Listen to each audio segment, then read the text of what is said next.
안녕하세요. 우리는 지금 정말 그 어느 때보다 편리한 세상에 살고 있죠. 그런데 혹시 이런 생각해 보신 적 있으세요? 우리가 매일 당연하게 사용하는 이 디지털 결제 편리함 뒤에 어쩌면 우리가 모르는 어떤 대가가 숨겨져 있다면 어떨까요? 오늘 바로 그 이면을 한번 깊숙이 파헤쳐 보겠습니다. 아마 많은 분들이 이 질문에 바로 대답하기 어려우실 거예요. 어쩌면 이제 지갑 자체가 구시대의 유물이 되어가고 있는지도 모르겠습니다. 스마트폰이 그 자리를 거의 완벽하게 대체했으니까요. 이런 변화를 보고 우리는 와, 정말 발전했다, 편리하다고 환호하죠. 직업 없이 스마트폰 하나만 달랑 들고 나가도 모든 게 해결되는 세상, 특히 길거리 붕어빵까지 계좌이체로 사 먹은 우리 대한민국에서는 이 편리함이 이미 공기처럼 당연한 일상이 됐습니다. 의심의 여지 없이 이건 엄청난 효율성이 맞아요. 하지만 말이죠. 만약에 이 편리한 시스템이 딱 멈춰버리는 순간 과연 무슨 일이 벌어질까요? 실제 사례를 한번 살펴보겠습니다. 혹시 2022년에 있었던 판교 데이터 센터 화재 다들 기억나시죠? 고작 메신저 하나가 멈췄을 뿐인데 갑자기 택시를 부를 수도 가게에서 결제를 할 수도 없었습니다. 우리는 이 사건을 통해서 단 하나의 실패 지점이 우리 사회 전체를 어떻게 마비시킬 수 있는지 이 초연결 사회의 정말 아찔한 민낯을 똑똑히 목격했습니다. 자, 그럼 이제 시선을 한번 돌려볼게요. 이 현금 없는 사회라는 흐름을 가장 먼저 시작했던 나라. 우리가 이제 막 들어서고 있는 미래를 우리보다 먼저 경험했던 곳으로 가보겠습니다. 바로 스웨덴입니다. 세계 최초로 현금 없는 사회를 선언하면서 디지털 결제의 완전한 이상향, 거의 교과서 같은 나라로 불렸죠. 모든 것이 완벽해 보였습니다. 그런데 정말 충격적인 반전이 일어납니다. 불과 몇 년 만에 스웨덴 정부가 공식적으로 모든 국민에게 비상사태를 대비해서 반드시 현금을 집에 준비해두라고 권고하기 시작한 거예요. 가장 먼저 미래로 달려갔던 그들은 대체 우리가 아직 보지 못한 무엇을 본 걸까요? 네, 바로 이 지점에서 오늘 이야기의 핵심이 나옵니다. 그 답은 현금 없는 사회의 궁극적인 목표, 바로 CBDC에 있습니다. 아마 많은 분들이 어차피 지금 쓰는 삼성페이나 인터넷 뱅킹이랑 똑같은 디지털 돈 아니야? 라고 생각하실 수 있어요. 하지만 CBDC, 즉 중앙은행 디지털 화폐는요, 이건 차원이 다른 이야기입니다. 완전히 새로운 종류의 돈이라고 보셔야 해요. 이게 무슨 뜻이냐면요. 화폐 자체에 특정 명령어와 제약 조건을, 그러니까 코드를 심을 수 있다는 거예요. 내 돈인데 내 의지가 아니라 정부의 의지대로 움직이게 되는 거죠. 좀 무서운 이야기죠? 한번 상상해 보세요. 첫 번째 시나리오는 소멸하는 돈입니다.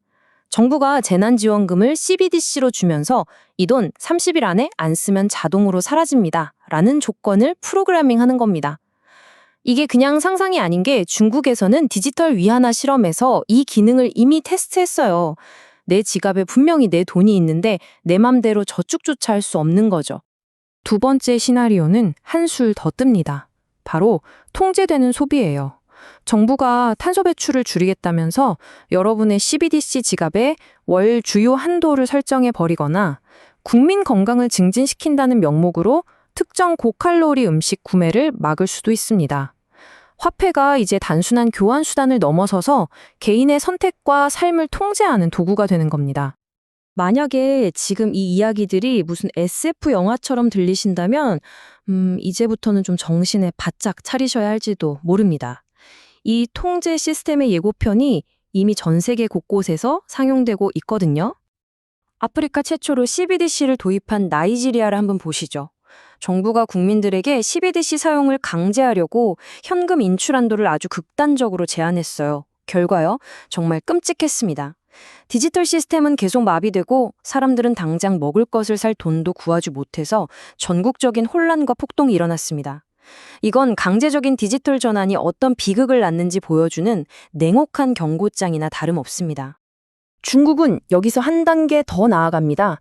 이 기술을 그 악명 높은 사회 신용 점수 시스템이랑 딱 결합시켜버린 거죠. 정부의 비판적인 글을 인터넷에 올렸다? 그럼 바로 당신의 신용 점수가 깎이고 그 즉시 디지털 지갑이 얼어붙을 수 있습니다. 이건 14억 인구를 통제하는 완벽한 디지털 독재의 도구가 되고 있는 겁니다. 에이, 설마 그건 독재국가 이야기겠지? 라고 생각하셨나요? 캐나다 사례를 보면 그 생각이 얼마나 위험한지 알 수 있습니다. 2022년 캐나다 정부가 백신 정책에 반대하는 트럭 시위대의 은행 계좌를 법원 명령도 없이 동결시켜버렸습니다. 시위대는 물론이고 그들에게 소액을 기부했던 평범한 시민들까지 포함해서요. 선진 민주주의 국가조차 정치적 반대 의견을 억압하기 위해 금융 시스템을 무기로 사용할 수 있다는 사실이 증명된 정말 충격적인 사건이었죠. 자, 그럼 정부는 왜 이렇게 범죄 예방이니 세금 투명성이니 하면서 그럴듯한 명분을 내세우는 걸까요? 그 속을 들여다보면 진짜 목적이 보입니다. 바로 경제 위기가 닥쳤을 때 은행 예금을 동결하거나 마이너스 금리를 강제하는 것처럼 국민의 자산에 대한 절대적인 통제권을 확보하려는 겁니다. 그리고 이 거대한 흐름, 이제 더 이상 남의 나라 이야기가 아닙니다. 바로 우리 대한민국 코앞의 현실로 다가왔어요. 한국은행은 이미 CBDC 도입을 위한 기술 실험, 이른바 한강 프로젝트를 마쳤고요. 2025년에는 무려 10만 명의 시민을 대상으로 한 실거래 테스트를 계획하고 있습니다.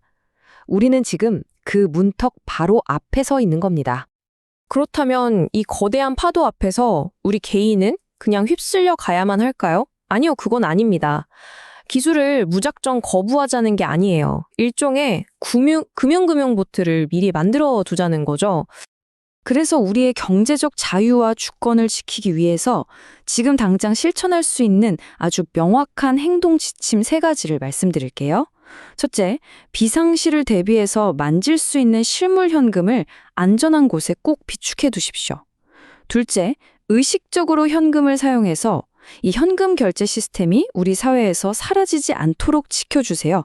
여러분의 소비가 곧 투표입니다. 마지막으로 모든 자산을 하나의 디지털 바구니에 담지 말고 다각화하십시오. 이 문장이 오늘 이야기의 모든 걸 말해주는 것 같습니다. 편리함은 시스템에서 빌려오는 것이지만 자유는 스스로 소유하고 지켜내야 하는 것이다. 우리는 지금 그 선택의 기로에 서 있는 겁니다. 여러분은 무엇을 빌리고 또 무엇을 지켜내시겠습니까? 오늘 이 이야기가 여러분 마음에 작은 돌멩이 하나를 던졌기를 바랍니다. 이제 정말 마지막 질문을 드리겠습니다. 오늘 집에 돌아가시는 길에 ATM에 잠시 들러보실 건가요?